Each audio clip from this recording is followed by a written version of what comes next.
marketing at the end of the day is all about how to deliver the right message to the right audience in the right way. And so much of that right way requires removing the barriers, remove the things that can be problematic or complicating, remove those so that people can more directly pick up the message that you want them to take away. And so when I think about my teams, whether it's my direct reports or cross-functional partners or leadership, right? I want to make sure that there's nothing in the way of what we need to accomplish together, the work at hand, the result that we're trying to achieve.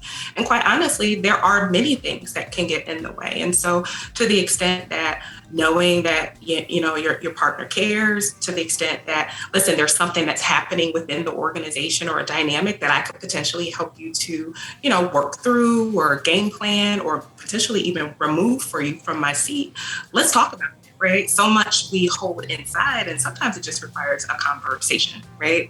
Yeah.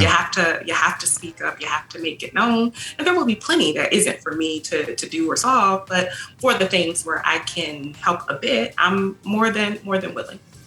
So I know we're getting close on time. I've got one last question. I want to dig in on something you said earlier. Okay. And same vein of practical tips for folks that say, okay, I get it. I get what Ciare's saying, but I'm not sure how to start that. And that was your second point around making sure you've got kind of robust understanding of macro factors, whether it's inside the business or outside the business. So if someone's listening to this and they pride themselves on being a really good functional leader, but they would one day want to have a C next to their name, CMO, COO, CFO, whatever it happens to be, what are some ways they can start to stretch or strengthen that muscle and get a better understanding of all the moving parts outside of their function? Mm-hmm.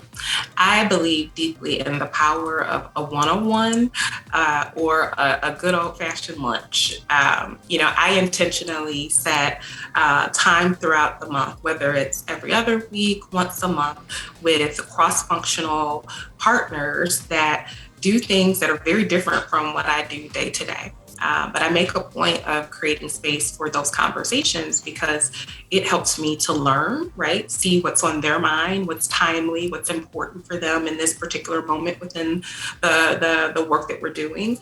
And then it allows me also to share a bit about what I'm working on and to ask them directly, right? What have I missed? Right? That question, what have I missed? What don't I know?